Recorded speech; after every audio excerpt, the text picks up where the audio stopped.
I thought Sandeep को छीनने के बाद तुझे आदत पड़ गई होगी लोगों के बॉयफ्रेंड्स को छीनने की। जान, अगर मुझे कुछ चाहिए होता है ना तो मुझे छीनने की जरूरत नहीं पड़ती, वो खुद चलकर मेरे पास आ जाता है। और तू एक काम कर, तू इस आमिर को ना एक बक्से में बंद करके रख और तू एक पट्टा बांध ले इसके नाम का, एटलीस्ट इनसिक्योर होना बंद कर देगी। क्या? चांदनी अपने सपनों को पूरा करने मुंबई आई थी और अब वो सब कुछ पीछे छोड़कर वापस जाना चाहती थी। कौन था जो उसे चोट पहुंचाने, उसे लूटने और मार डालने का अरमान लिए बैठा था?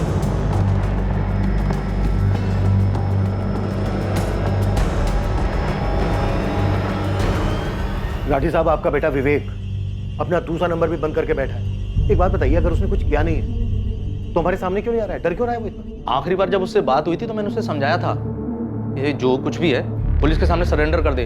जब पहले उसका ये दूसरा नंबर ऑन था तब उस वक्त आपने और आपकी पत्नी ने हमें नंबर क्यों नहीं दिया? आप लोग बचाने की कोशिश कर रहे हैं उसे बचाऊंगा क्यों जब मेरे बेटे ने कोई गलती नहीं की है? वो जल्दी वापस आ जाएगा। शायद वो डर गया होगा। और वो चांदी वो तो मेरे बेटे के लायक थी नहीं। राठी साहब, वो किस लायक थी किस लायक नहीं थी हमें मत बताइए, वो मर चुकी है इसमें। और आपका बेटा हमारा प्राइम सस्पेक्ट है, क्यों फरार है इसमें। राजू वर्मा से बात होगी, आ रहा है वो। गुड, नहीं तो हमें जाना पड़ता राजू, और फिजूल में वक्त बर्बाद होता है।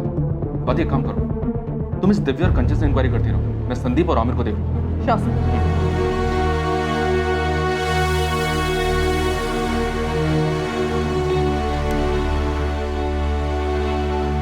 हम जाकर आते हैं। बेटा, सब कुछ बता देना तुमसे क्या गलती हुई है और हमसे क्या गलती है। हम बॉडी परसों ले लेंगे। चांदनी के पति राजू क्रियाक्रम के लिए आ रहे हैं। आपसे विनती है तब तक बॉडी अपने पास ही रहने दीजिए।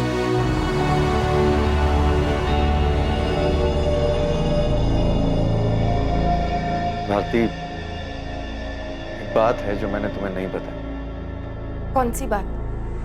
वो गहने, चांदनी के गहने।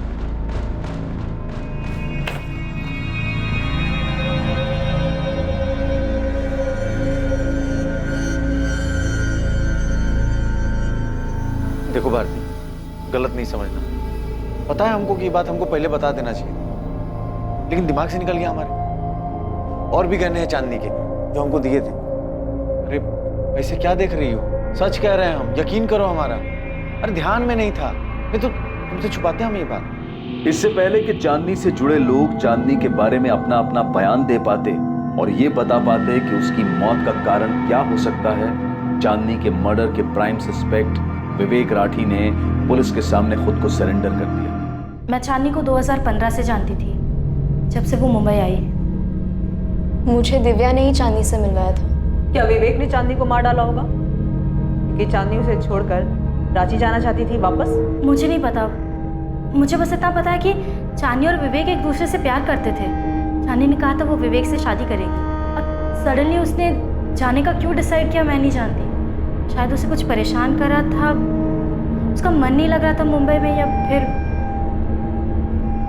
सर, मैं पार्टियों में डीजे का काम करता हूँ। ऐसे एक पार्टी में दिव्या से मुलाकात हुई और उसी ने चांदनी से मिलवाया। दिव्या कंचन के दोस्त है सर, और कंचन को मैं लंबे समय से जानता हूँ। दिव्या ने ही कंचन को चांदनी से मिलवाया और कंचन ने मुझे चांदनी से इंट्रोड्यूस करवाया, फिर हम अच्छे दोस्त बन गए, बस नहीं। क्या तुम लोग ये बात जानते थे कि चांदनी शादीशुदा थी?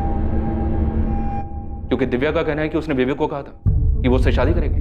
सर, हमें तो ये बात अब जाके पता चली और हमें क्या पड़ी थी उससे जाके पूछने की। फ्रैंकली कहूँ तो सर, उसने अपनी लाइफ का ये पहलू कभी हमारे सामने शेयर ही नहीं किया, और अगर हमें पता चल भी जाता तो क्या फर्क पड़ता।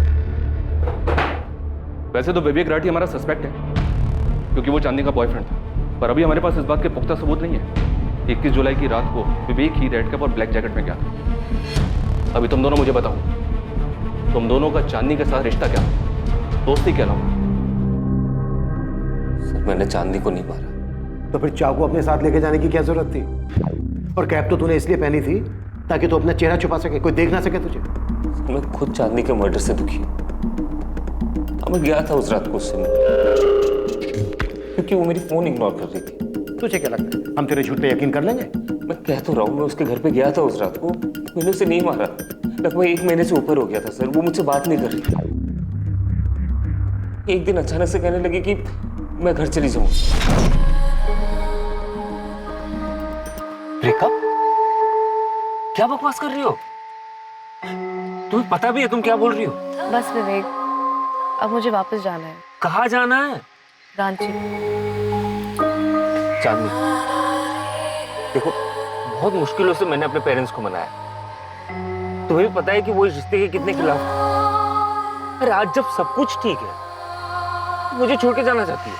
विवेक, जो हमारे बीच में था वो बहुत अच्छा था, पर अब मुझे वापस जाना है। मुझे तुमसे कोई शिकायत नहीं है।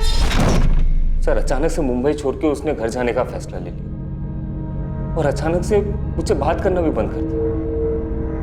काम पे भी नहीं जा रही थी, इसलिए मैं उसके घर पे गया था उससे बात करने।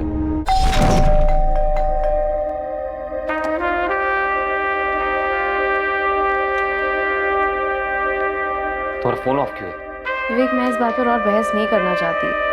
मैंने डिसाइड कर लिया है, मुझे वापस जाना है। अरे क्यों? जवाब दो ना मुझे। जिस इंसान को तुमने 4 साल पहले छोड़ दिया, वो अचानक से इतना इंपॉर्टेंट हो कि उसके लिए तुम अपना करियर, अपना बॉयफ्रेंड, सब कुछ छोड़ छाड़ के उसके पास वापस जाना चाहते हो। अरे मेरे फीलिंग्स की कोई वैल्यू नहीं है क्या? 3 साल से हम लोग एक साथ हैं। बात कुछ और ही है। बात क्या जाननी? संदीप के लिए छोड़ रही हो या आमिर के लिए? तुम्हें क्या लगता है मुझे समझ में नहीं आती ऐसा? हाँ? ये बात अच्छी तरह से समझ लो, तुम मुझे किसी के लिए भी छोड़ नहीं सकती।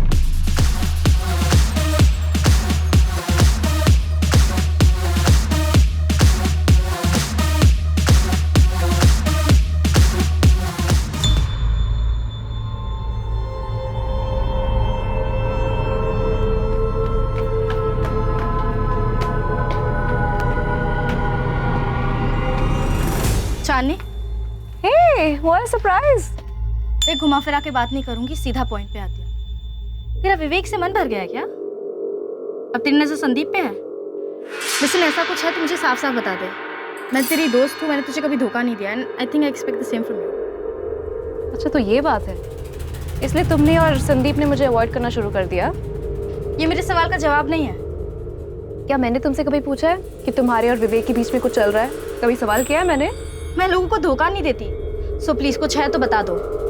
Is there anything going on between you two? Are you sleeping with him? क्या बात है दिव्या, कल रात कंचन भी यही सवाल पूछ रही थी।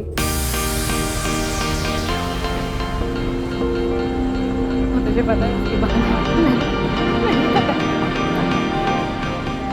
अगर तुम दोनों को साथ में ही टाइम स्पेंड करना था तो मुझसे कह देते, मैं घर चली गई होती। अरे यार कंचन, क्यों बच्चों जैसे रिएक्ट कर रही होगी? जो कि तो शेयर किया उसने। या ऑब्वियसली जो सिर्फ तुम्हें सुनाना चाहती थी। एक जोक था जो शेयर किया था। आमिर को शेयर नहीं कर रही, वो तुम्हारा ही ओके?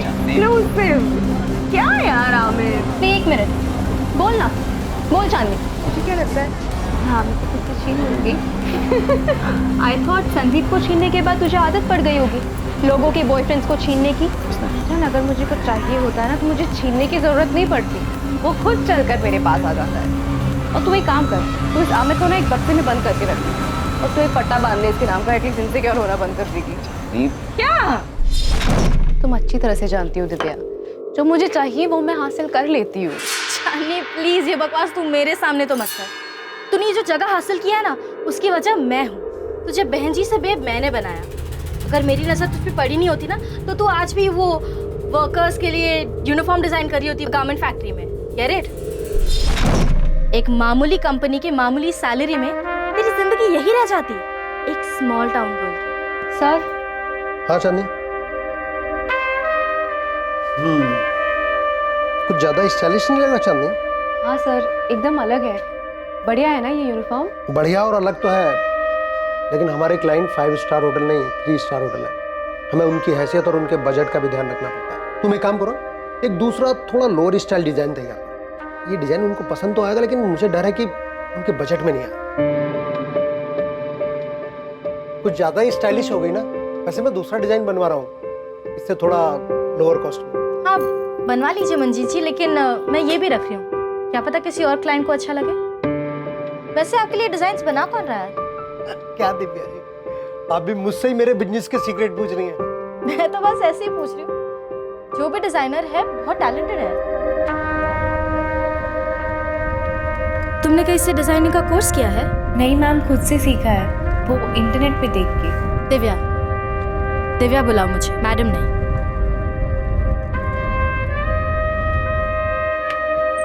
कम कम। मंजीत जी जो दे रहे हैं ना, उसका डबल दूंगी। हाँ करूंगी ना, क्यों नहीं। Great, sit. लेकिन चांदी एक कंडीशन है। क्या कंडीशन? तुम हमारी एक्सक्लूसिव डिजाइनर होगी, लेकिन तुम्हारी डिजाइन्स पे लेबल हमारा होगा, दी दिव्यास फैशन। मेहनत तुम्हारी, लेबल हमारा। मंजूर है? हाँ मंजूर है।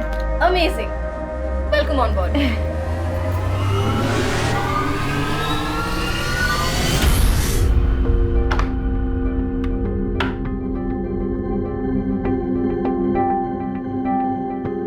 चांदनी, ये कोई वक्त है घर आने का? जीजू, डी दिव्या फैशन में बहुत काम होता है। ये मंजीत सर की फैक्ट्री की तरह नहीं है कि 9 बजे जाओ और 5 बजे घर वापस आ जाओ। यहाँ पे मीटिंग्स होता है होटल में, 5 स्टार होटल में, बड़े बड़े क्लाइंट्स के साथ। अब बीच मीटिंग में उठ के तो नहीं आ सकते ना हम। चांदनी, राजू का फोन आ रहा था, तुम उसका फोन क्यों नहीं उठा रही हो? सबने एक सुर में कहा शादी कर लो, हमने शादी कर ली। अब हमको अपना सपना पूरा करना है, इतनी मेहनत कर रहे हैं हम। अगर राजू को कोई तकलीफ नहीं है राजू तो... की अच्छाइयों का नाजायज फायदा उठा रही हो, बस और कुछ नहीं। जीजू, ये सही बात नहीं है। हाँ चांदनी, तुम यहाँ रहोगी तो तुम्हारी इन नादान बदतमीजियों का इल्जाम हम पर लगेगा। हम पर इल्जाम लगेगा तुम्हारे शादीशुदा घर को तोड़ने का। वैसे भी माँ और पापा खुश नहीं है तुम्हारे मुंबई आने से। ना राजू खुश है और ना ही तुम्हारे ससुराल वाले। उनको दुखी करके तुम ऐसे आराम से, अच्छा लगता है क्या? जीजू, दीदी, अगर आप लोग को पसंद नहीं है कि हम यहाँ पे रह रहे हैं तो कह दीजिए ना, हम शिफ्ट हो जाएंगे। चांदनी, इतनी बड़ी हो गई हो तुम अपने दीदी और जेल से बदतमीजी करोगी? मुझे रहने के लिए जगह चाहिए दिव्या। यहाँ पे तो मुसीबत है। ब्रोकर के पास जाओ तो कहते हैं कि अकेली लड़की के लिए फ्लैट मिलना मुश्किल है। पति कहाँ है तुम्हारा, फैमिली कहाँ है, तरह तरह के सवाल पूछ रहे हैं। मैं कहाँ रहूंगी? तो तू अपना सामान ले और यहाँ आ जा। अरे आई एम नॉट किडिंग। तू अपना सामान नहीं भी लाएगी ना तो भी चलेगा, बस अपना ये हुलिया बदल ले यार। तू खुद एक इतनी अच्छी डिजाइनर है। देख चांदनी, तू बहुत टैलेंटेड है, लेकिन बस एक आउटलुक की कमी है। एक बात याद रख, अगर टैलेंट के 10 रुपए मिलते हैं ना तो बाकी के 90 प्रेजेंटेशन के मिलते हैं। तेरे सामने बैठा हुआ क्लाइंट, उसे पता नहीं चलना चाहिए कि तू मैरिड है। उसे थोड़ा हंस के बोल ले, उसके इरादों को थोड़ा हवा दे, और फिर देख तेरे डिजाइन्स कैसे फैलते हैं मार्केट में। विवेक के थ्रू मुझे एक बहुत बड़ा ऑफर मिला है दिव्या। एक बड़े डिजाइन लेबल में पार्टनरशिप, जहाँ पे मैं जो भी डिजाइन्स बनाऊंगी, जो भी क्लाइंट्स लेके आऊंगी, उसमें 50% का प्रॉफिट मेरा रहेगा। मैं ये ऑफर एक्सेप्ट करने वाली हूँ। मतलब तब तक मैं तुम्हारी या किसी और के लेबल के अंडर काम करूंगी। मुझे मेरे डिजाइन्स पे मेरा नाम चाहिए। विवेक तो कुछ ज्यादा ही मेहरबान हो गया तेरे पे। ऐसे याद रखना, विवेक से मैंने ही मिलाया था तुम्हें। मुझे याद है दिव्या, तुमने ही मुझे सबसे मिलवाया है और मैं एहसानमंद रहूंगी। पर जिंदगी भर तो मैं तुम्हारी गुलामी नहीं कर सकती ना। देख, तुझे विवेक मैंने दिलाया, तो अगर तुझे अब संदीप ही चाहिए तो तू साफ साफ बता दे। ओ हेलो दिव्या, अगर मैंने किसी से कुछ छीना है ना तो याद रखना तुम भी इसमें पीछे नहीं हो। तुमने मेरे डिजाइन्स पे अपने नाम का लेबल लगा के बेचा है। तुमने मेरे हिस्से की शौहरत छीनी है मुझसे। संदीप को ना तुम अपने पास ही रखो, मुझे नहीं चाहिए। संदीप से मेरा कोई लेना देना नहीं है, और ना ही आमिर या विवेक से। और ऑनेस्टली आज के बाद मुझे तुम्हारी भी शक्ल नहीं देखनी है। So done with all of you, please leave. बस हो गया है विवेक, प्लीज स्टॉप इट। अरे क्या बस हो गया? मुझसे कोई लेना देना नहीं है क्या तुम्हें? चांदनी, मैं तुमसे प्यार करता हूँ। चांदनी, मुझसे शादी कर लो प्लीज। सारी दुनिया तुम्हारे कदमों में रखूंगा, उम्मीदों से बढ़कर निकलूंगा। चांदनी प्लीज मुझसे शादी कर लो। चांदनी, तुम ना मुझे छोड़ के मत जाओ। चांदनी, जी पापा। ये देख, यही लड़का अपने चंद्र प्रकाश जी है ना, वो तुम्हारे लिए रिश्ता लाए। लड़की का नाम चांदनी है, 3rd ईयर में पढ़ती है। बढ़िया लड़का है बेटा, 3 साड़ियों की दुकान है, वो भी मेन मार्केट में। राज करोगी तुम, राज। हमको राज नहीं करना है, हमको तो अपना। बस चांदनी, देखो बेटा, ऐसा लड़का ढूंढने से भी नहीं मिलेगा, और तुम्हें तो घर बैठे मिल गया। कपड़े डिजाइन करने का शौक है ना तुम्हारा बेटा, यहाँ तुम अपना ये शौक भी पूरा कर लो। सच? सुन अबे पक्की हो गई हमारी। सच्ची? महाकसम खा। महाकसम, ऐसी थोड़ी फोटो हमारे हाथ में। मेरा तो लॉटरी लग गया बे। लॉटरी तो लग गई है दोस्त। अभी जा रहे संडे को मिलने के लिए। यार बात तो कर पाएंगे ना? मैं बात का ही नहीं कर पाया। सुन दरवाजा हाँ और हाई करना, ठीक है? हाई करेंगे। भाभी तो भाभी हाथ है, इंतजार कर रही होगी। तुम ना मुझे छोड़ के मत जाओ प्लीज, मुझे छोड़ के मत जाओ शांति। चांदी प्लीज ऐसे मत करो मेरे साथ प्लीज। चांदी मुझे प्लीज कंट्रोल योरसेल्फ विवेक। मैंने डिसाइड कर लिया, मैं राजू के पास वापस जा रही हूँ। Stop it. क्या है?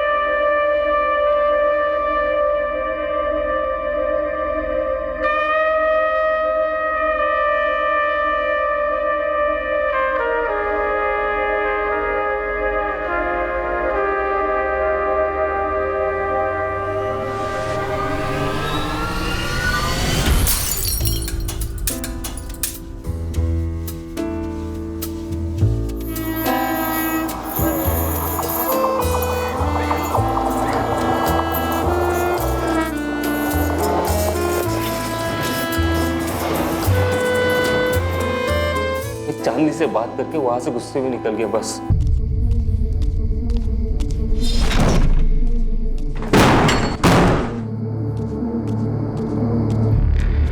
जब अकल ठिकाने आएगी वो खुद मुझे कांटेक्ट करेगी। लेकिन उसकी मौत की खबर आएगी ये मुझे पता नहीं था सर। मैं चांदनी से प्यार करता था, ये जानने के बावजूद कि ये क्या विवेक?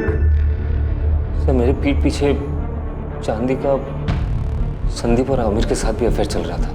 अगर भारती और मोहित ने हमें बहुत कुछ नहीं बताया तो इसका मतलब ये नहीं है कि दिव्या तुमने भी हमें सब कुछ बता दिया है। हाँ, बना ली थी मैंने दूरी चांदनी से। चांदनी का घमंड मुझसे बिल्कुल बर्दाश्त नहीं हो रहा। I mean, बहुत मतलबी थी वो। उसे ऐसी मौत नहीं मिलनी चाहिए थी, पर उसने अपनी मौत खुद ही बुला ली थी।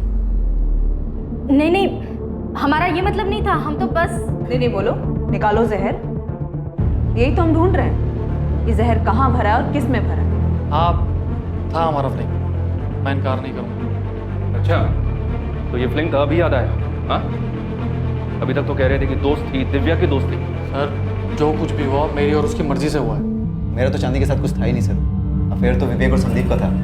दिव्या ने कंचन को चांदी से मिलवाया और कंचन मेरी गर्लफ्रेंड है। विवेक कह रहा है कि वो 21 जुलाई की रात को गया था चांदनी के घर। उसने ग्लास भी तोड़ा था, और साथ ही साथ वो ये भी कह रहा है कि ना तो उसने चांदनी को मारा है और ना ही वो रेड कैप में गया था। तो संदीप और आमिर, अगर वो नहीं गया था तो फिर कौन गया था? सर मैं नहीं गया था। मेरा ऐसा भी कुछ नहीं था कि मैं रात को जाऊं चुपके से रेड कैप पहन। सर मैं 1-2 पार्टीज में गया था चांदनी के घर, वो भी 2 महीने पहले, जब उसने इन सब चीज़ों से दूर जाने का इरादा कर लिया था।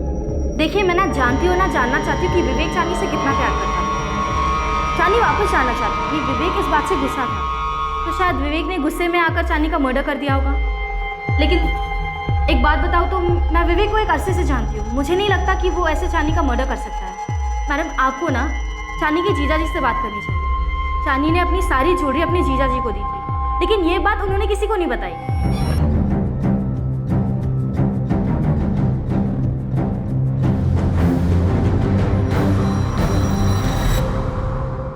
सर वो ध्यान ही नहीं रहा एकदम। वो एक तो जानने की तैयारी में उलझे हुए थे और अचानक से चांदनी की खबर। अब इन सब के बीच में ऐसे उलझ गए कि ये बात दिमाग से ही निकल गई। क्या मतलब है मोहित यादव के दिमाग से ही निकल गई?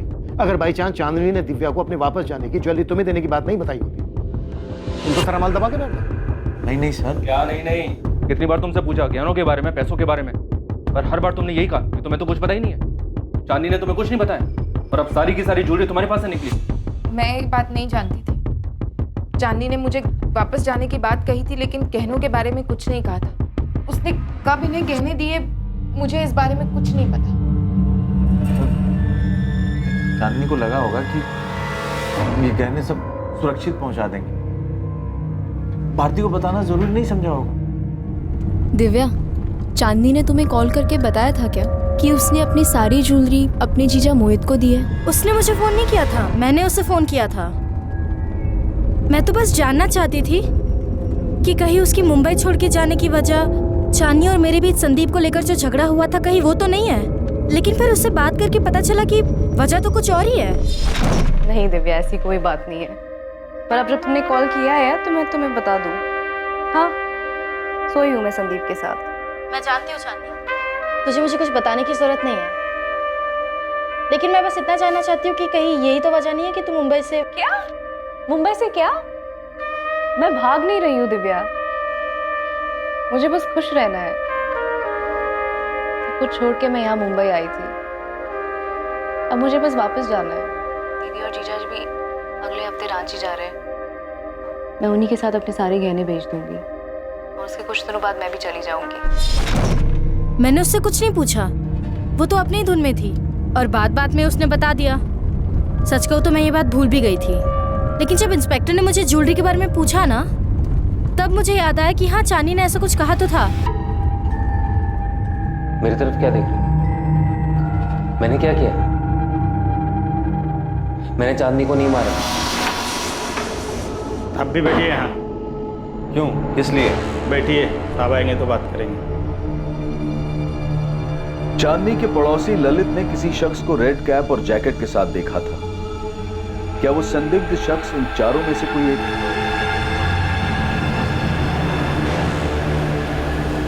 चांदनी के पड़ोसी ललित सिंगल को बुलाया गया ताकि वो पहचान कर सके कि उन चारों में से वो कौन था जो चांदनी के घर से उसकी हत्या करके बाहर निकला था। लेकिन इससे पहले कि ललित उन चारों को देख पाता, एक और पहलू पुलिस के सामने आ गया। चांदनी बहुत मतलबी लड़की, सिर्फ अपने बारे में सोचती। टैलेंटेड थी लेकिन सेल्फिश भी बहुत थी। जैस्मिन, तुमने बस यही कहने के लिए फोन किया है? नहीं, चांदनी इतनी दिलदार नहीं हो सकती कि संजना को ऐसे ही अपने डिजाइन देकर चली जाती।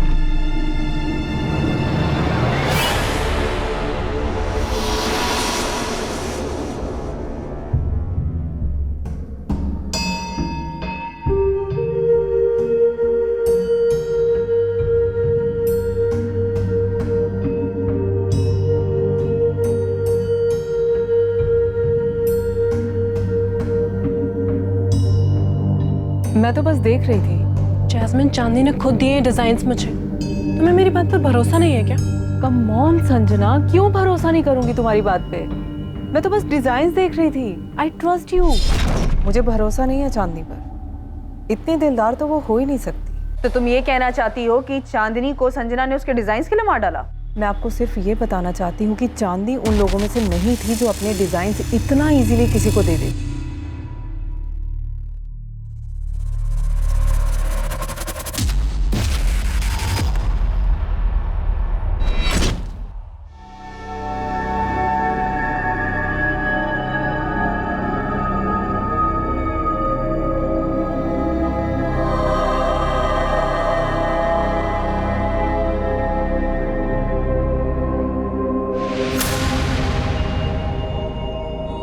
इन चारों शख्स में से कोई था?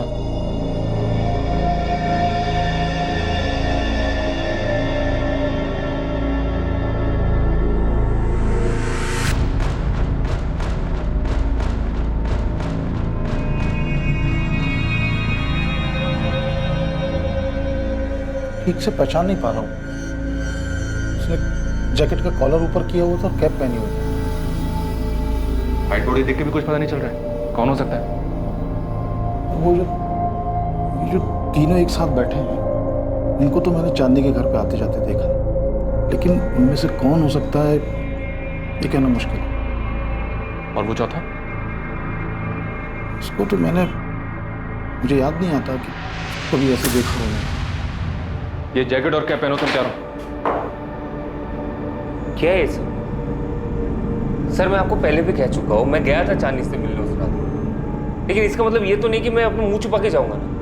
और सर, मैं तो गया ही नहीं था सर, मेरा उसके घर जाने का सवाल ही नहीं उठता। सर, ज्वेलरी लेकर आया था, लेकिन बात बस इतना ही है कि हम सामने से आकर के नहीं बताए। मैं अभी नाम नहीं लूंगा, पर तुम चारों में से किसी एक को पहचान लिया क्या है? सीढ़ियों से नीचे उतरते हुए देखा गया।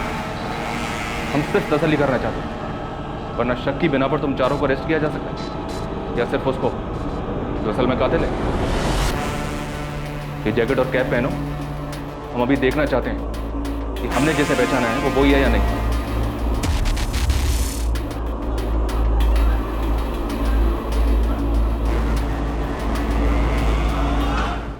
सर, मैं चांदनी से 17 जुलाई को मिली थी। जैस्मिन बहुत ज़्यादा परेशान थी क्योंकि चांदनी काम पर नहीं आ रही थी, और और एक बहुत इंपॉर्टेंट क्लाइंट का ब्राइडल वेयर तैयार करना था। हम उस क्लाइंट को खोना नहीं चाहते थे। वो कॉन्ट्रैक्ट भी चांदनी ने लिया था। और तुमने चांदनी से उसके डिज़ाइन मांग लिए? जी सर, मैंने मांगे थे। जैस्मिन तो कह रही थी कि चांदनी अपने डिज़ाइन किसी को नहीं दे सकती। जी मैम, वो सही कह रही है सर। मैंने तो बस एक चांस लिया था। चांदनी एनीवे सब कुछ छोड़कर जाने वाली थी, तो मैंने मौका देखकर उसके डिज़ाइंस मांग लिए। क्लाइंट महराज जिनका ब्राइडल वेयर तैयार करना था, चांदनी उन्हें बहुत अच्छे से जानती थी। उनकी पसंद नापसंद सब मालूम था उसे। तो मेरे लिए तो ये एक बहुत बड़ा मौका था। अगर मेरे नाम के डिज़ाइंस महराज की शादी में यूज़ हो जाते तो मेरे करियर को एक अच्छा लीप मिल जाता।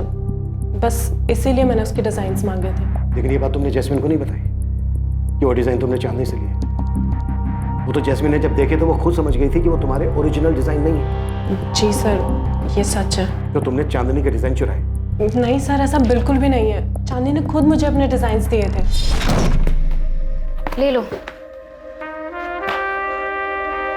चांदनी, मीराज के सारे ब्राइडल डिज़ाइंस हैं इसमें, और कुछ ऐसे भी डिज़ाइंस हैं जो मैंने यूं ही बनाए थे, किसी क्लाइंट के नहीं है। तुम रख सकती हो, अब मुझे इनकी कोई ज़रूरत नहीं है। Thank you Chandni, thank you so much. Sir उसने खुद ही दे दिए मुझे सारे डिज़ाइंस। सर मैंने चांदनी की कोई चीज़ नहीं चुराई। वो दुखी थी, मुझे नहीं पता वो वापस क्यों जाना चाहती थी, पर दुखी थी। तो तुमने ये बात जैस्मिन को खुद क्यों नहीं बताई कि चांदनी ने अपने सारे डिज़ाइन तुम्हें खुद दिए थे? मैं चाहती थी कि सबको लगे ये मेरे ओरिजिनल आइडियाज़ है, मेरे डिज़ाइन है। मुझे भी चांदनी के जैसा नाम चाहिए था, बस इसीलिए चुप रही मैं। लेकिन जब जैस्मिन ने मेरे डिज़ाइंस देखकर कहा कि वो चांदनी के डिज़ाइन से मैच हो रहे, तो मैंने सच बता दिया था। मैंने झूठ नहीं बोला।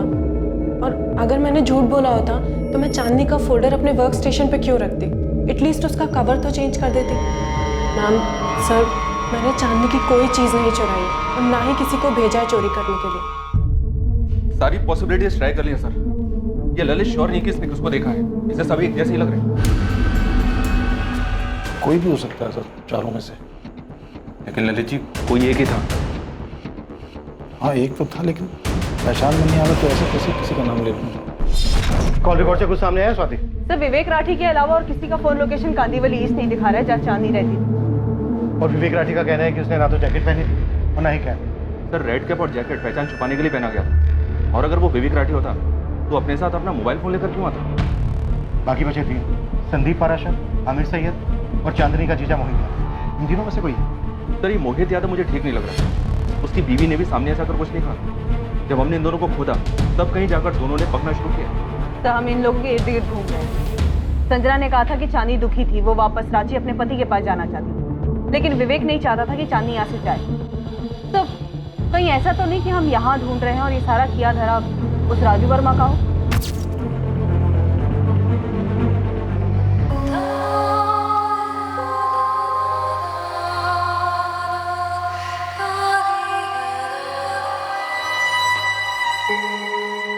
राजू ही वो इंसान था जिसे सालों पहले चांदनी अपने सपनों को पूरा करने के लिए छोड़कर चली गई थी। और अब सब कुछ छोड़कर चांदनी उसी के पास वापस लौट जाना चाहती है। चांदनी ने सिर्फ तुम्हारा इस्तेमाल किया। उसने तुम्हारे साथ शादी करने के लिए हाँ कर दी और तुम खुशी के मारे झूम उठे। उसके साथ जिंदगी बिताने का सपना देखने लगे, क्योंकि ये सपना तुम पहले से देख रहे थे। जिस दिन चांदनी का मर्डर हुआ उस दिन तुम्हारा फोन लोकेशन दिखा रहा है रांची, लेकिन तुमने किससे कांटेक्ट किया ये नहीं दिखा रहा। किसे हायर किया तुमने चांदनी को मरवाने के लिए? या फिर खुद ही आए थे अपने हाथों से चांदनी का मर्डर करने? आपने जितनी भी बातें कही ना, उसमें से सिर्फ इतना ही सही है कि हम सपना देखे थे चांदनी से शादी करने का। हमें नहीं मालूम वो क्यों वापस आना चाहती थी। हमें तो ये भी नहीं मालूम कि क्या अब वो राजू है भी या नहीं, जो कभी उसे टूट के प्यार करते थे। एक इंसान जो उसको खुश रखने के लिए क्या कुछ नहीं करता है। राजशाही व्यवहार किया जैसे वो कोई रानी हो।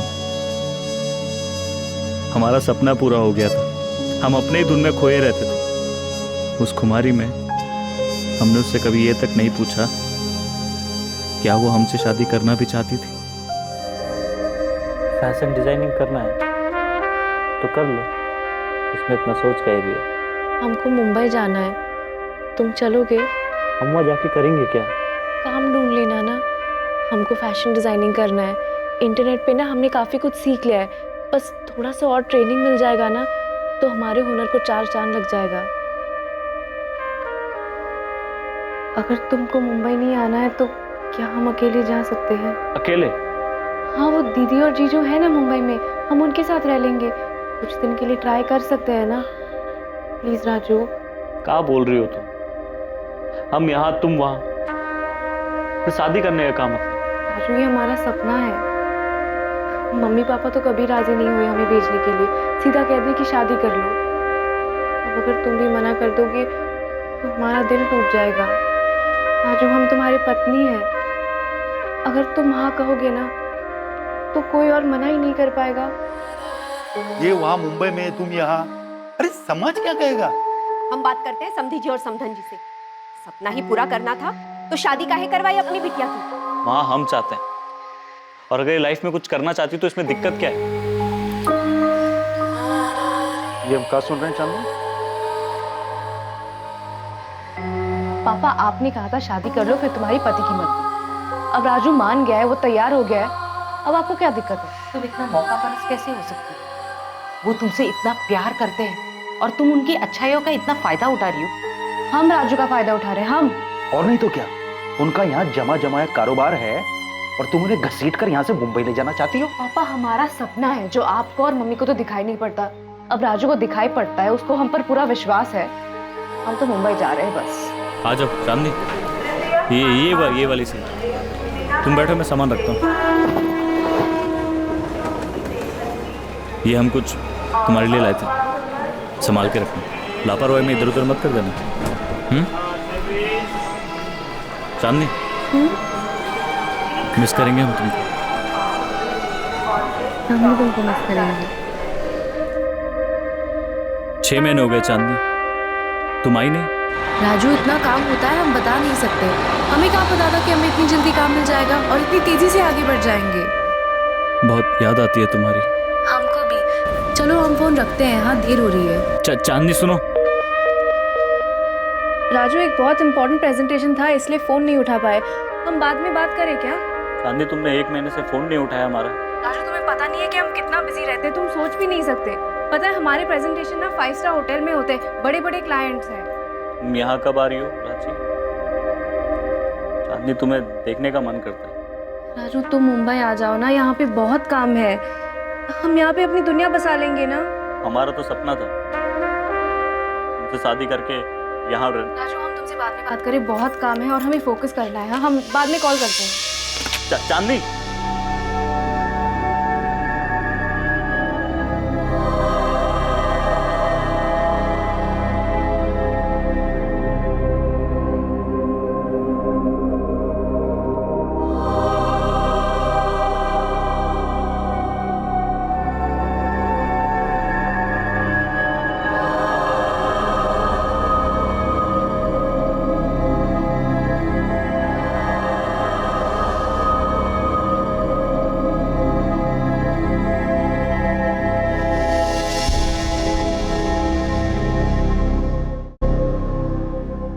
राजू, राजू।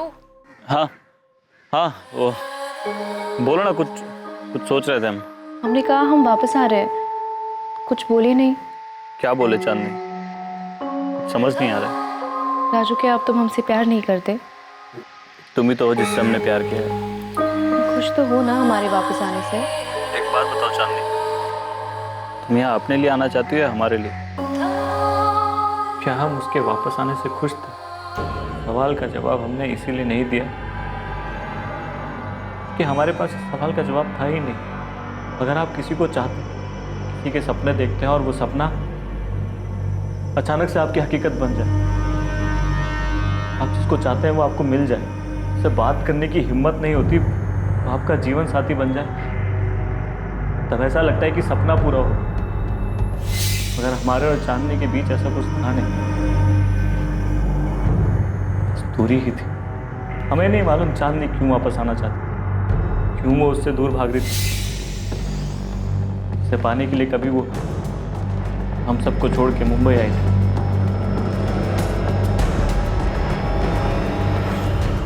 सर, उसे पाके हमें कुछ मिला नहीं, उसे मार के भी हम क्या हासिल कर लेते। अगर आपको फिर भी लगता है कि हम उसके कातिल हैं, तो हमारे पास कुछ है नहीं और कहने के लिए। ये तो टूटा हुआ हारा हुआ बेचारा पति भी है और प्रेमी भी। क्या हम इस विवेक राठी पे गलत शक कर रहे हैं? हो सकता है सर। वैसे हमारे पास उसके खिलाफ कोई ठोस सबूत नहीं है सिवाय उसकी फोन लोकेशन, जो कि चांदनी की लोकेलिटी का है। हैरानी की बात यह कि वो इस बात से इनकार भी नहीं कर रहा है कि वो वहां गया था। फॉरेंसिक टीम को चांदनी घर में ग्लास पर फिंगरप्रिंट मिले और बॉटल पर भी। और कहीं चांदनी की बॉडी लॉकर या कहीं और? No sir, no fingerprint. Locker पर भी नहीं। ये जरूर चांदनी के फ्रेंड सर्कल से कोई होगा। चांदनी के रांची जाने के डिसीजन से विवेक हट हुआ होगा। चांदनी के इस मर्डर का मोटिव तो गुस्सा ही हो सकता है। लेकिन ये सफर इतना भी आसान नहीं था। बहुत मुश्किल था पता करना कि चांदनी पर किसके गुस्से का कहर टूटा था, उसके बॉयफ्रेंड विवेक राठी का। लेकिन उसके खिलाफ अब तक कोई सबूत नहीं मिला था। चांदनी के किसी भी दोस्त का हिसाब किताब इन्वेस्टिगेटिंग टीम के गणित पर फिट नहीं बैठ रहा था। हर कोई अपनी अपनी रोजमर्रा की भागम भाग में वापस खो गया और अपनी नॉर्मल लाइफ में लौट गया। हर उस जगह से, हर उस काम से दूर जो उन्हें स्पॉटलाइट में ला सकता था। चांदनी वर्मा और उसकी मौत धीरे धीरे अतीत का हिस्सा हो गई। चांदनी वर्मा के घर कौन आया था जिसने उसकी हत्या की थी? पुलिस के पास इस बात से जुड़ी कोई लीड, कोई सुराग नहीं था कि आखिर वो रेड कैप वाला इंसान कौन था। आपने राजू जी को गहने दे दिए? हाँ दिए, लेकिन उसने लिए नहीं। कहा कि उसे नहीं चाहिए। हम एक दो बार बात भी की चांदनी के फ्लैट के बारे में।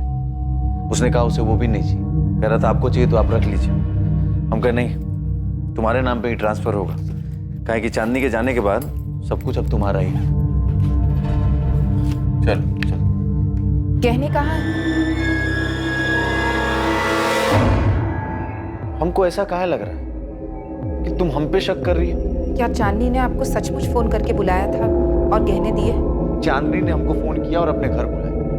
हम फोन नहीं किए थे उसको। अरे हमको तो पता भी नहीं था कि उसके जीवन में चल कर रहा है। और तुम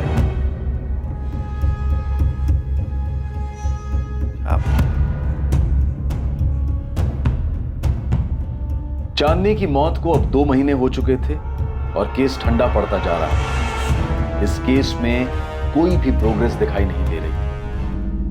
मैं सब इंस्पेक्टर रमेश शर्मा बोल रहा हूँ। कौन बोल रहा है? सर, शरद जोशी, नानानाथ ज्वेलर्स से बोल रहा हूँ। आपके एक इन्फॉर्मर ने 2 महीने पहले मुझे चोरी के गहनों के बारे में बताया था। कुछ आया क्या तेरे पास? हाँ, एक डायमंड ईयरिंग का जोड़ा आया है। ये तो असली हीरा लगता है। ऐसा लग रहा है? बहुत अच्छा लग रहा है। काफी महंगा भी लग रहा है। 1.25 लाख रियल डायमंड्स। ये चांदनी वर्मा की और ये मुझे दिव्या से मिला।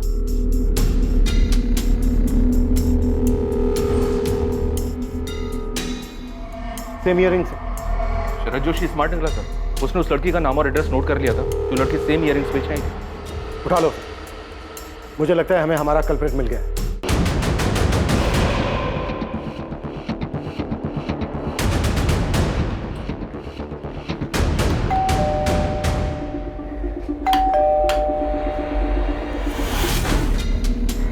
जी?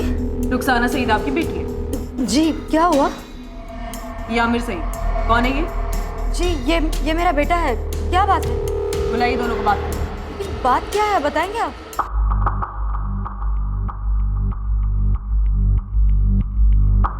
मुझे भाई ने दिए थे बेचने के लिए। और तुमने इनके बारे में उससे कुछ पूछा ही नहीं? साहब बताएंगे बात क्या है?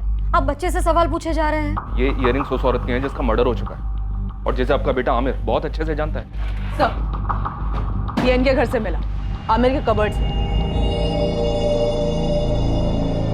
मुझे सच में नहीं मालूम ये सब भाई के पास कहाँ से आए। रुखसाना, आमिर के दिए ये ईयरिंग्स बेचने के बाद 90,000 रुपए तुमने उसे दिए और ये सोचा तक नहीं उसके पास ये कहाँ से आए होंगे? पैसे दिए थे लेकिन सोचना क्या था, भाई नहीं दिए थे इयरिंग्स। आमिर ने पैसे मुझे दिए थे। लेनदार के बहुत पैसे बाकी थे। मैं बेवा हूँ, अकेले घर चलाती हूँ, तो आमिर ने थोड़ी मदद कर दी कर्ज उतारने में। उसमें मर्डर की क्या बात कर रहे हैं? मुमताज जी, आपका बेटा आमिर अपनी बहन को एक औरत के इयरिंग्स बेचने के लिए देता है और आप उससे ये पूछना जरूर भी नहीं समझती कि उसके पास ये कहाँ से आए होंगे? भाई ने कहा था कि उसकी गर्लफ्रेंड ने दी है, कंचन ने। ये झूठ है मैम। ये इयररिंग्स मेरे पास नहीं थे और ना ही ये आमिर के पास हो सकते क्योंकि ये तो कंचन, भांटा फूट चुका है तुम्हारा। नहीं मैम, मैं कसम खा के कह रही हूँ कि ये इयररिंग्स मैंने आमिर को नहीं दिए। मैं जानती हूँ कि ये चांदनी के हैं पर मैंने ये आमिर को नहीं दिए। कंचन को उसके बारे में कुछ नहीं पता है सर, मैंने उसे कुछ नहीं बताया। उसे बचाना चाहता है ना तू? ठीक है, बचा ले, मुझे कोई दिक्कत नहीं है आमिर सैयद। और किस किस को बचाना चाहता है? दिव्या आप्टे, संदीप पराशर, विवेक राठी, तुम सबने मिलकर मारा ना चांदनी को। इतना गुस्सा था तुम सबको उस पर। बोल आमिर बोल, 2 महीने हो चुके हैं, सब्र खत्म हो चुका है हमारा, समझा?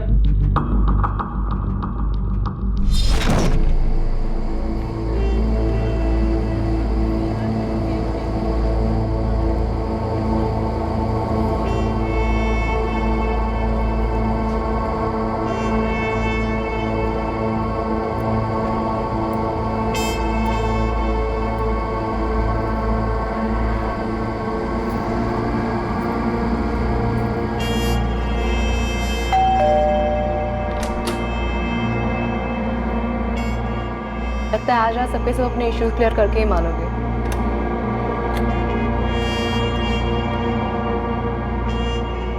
मैं बस चैन से रहना चाहती हूँ अब। ये सारा तामझाम बस हो गया। तो सॉरी यार आमिर, कंचन को भी बोलना that I am really sorry. मुझे ऐसे उसे इंसल्ट नहीं करना चाहिए था। तू ना इस आमिर को एक बक्से में बंद करके रख ले और तू एक पट्टा बांध ले इसके नाम का, एटलीस्ट इनसिक्योर होना बंद कर दे। क्या? 2 टके की गिरी हुई औरत है, तू समझी? पति को तो स्टैंड बाय पे रखा है घर पे, यहाँ जो मिल रहा है एरा गहरा उसे मुंह लगाती फिरती है, तो शर्म नहीं आती? नहीं बस करो यार। तुझे एरा गहरे कह रही है आमिर? और तू कौन सी फूल की परी है बे? ये जो तुझे गिफ्ट दिलाता है, दारू पिलाता है, घुमाता है, वो सब मेरे पैसे करता है और तू मुझे कह रही है? एक चुप कर साले, तेरे माँ के कर्जे को चुकाने के लिए तो मुझसे पैसे ले रहा है। तूने बताया इस औरत को? तेरे बर्थडे पर जो ड्रेस खरीदा था वो मेरे पैसे से खरीदा था और तू मुझे 2 टके कह रही है। मुझे पता है ना कंचन, ये आमिर तुझसे बोर हो गया है, इसलिए तो वो मेरे पास आता है। शक्ल देखिए तूने खुद की, मेरा पति ना लट्टू है मुझ पे और हमेशा रहेगा। और मैं जो यहाँ पे खड़ी हूँ वो खुद के दम पे खड़ी हूँ। जो भी हासिल किया है ना वो खुद हासिल किया है। और तू कौन है? हाँ, क्या करती है? तेरी औकात क्या है? तू बस स्टोर में काम करती है, याद है ना तुझे? मेरे खुद के डिजाइन है, मुझे पता है ना। तो खुद ही स्टैंड बाय पे, तो अगली बार मेरे सामने बात मत कर, समझी? यही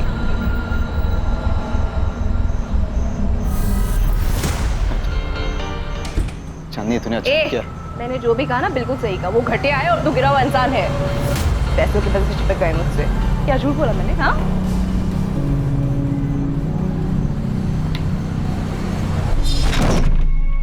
प्लीज मुझे माफ कर दो। मुझे भी माफ कर देना चांदनी।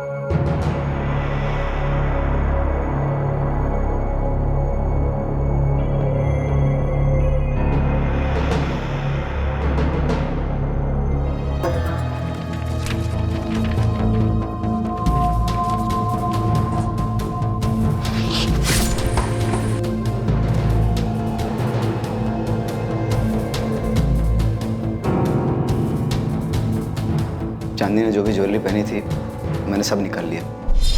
बाद में पता चला कि उसने पहले ही अपने सारे गहने अपने जीजा को दे दिए थे। कंचन को पता था ये सब?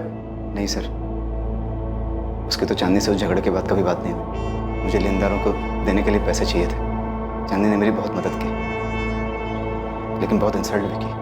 बहुत ही बददिमाग और बदतमीज लड़की थी। कंचन की भी इंसल्ट की उसने। ये बात हमेशा मेरे दिल को चुभती रही। वो चाकू कहाँ छुपाया तूने? और वो ग्लव्स जिनका इस्तेमाल तूने चांदनी को मारने के लिए किया, जैकेट, कैप, जिनसे तूने अपनी आइडेंटिटी छुपाई, कहाँ है ये सब? सब फेंक दिया सर, एक नाले में। कौन से नाले में फेंक दिया? देखा मैं?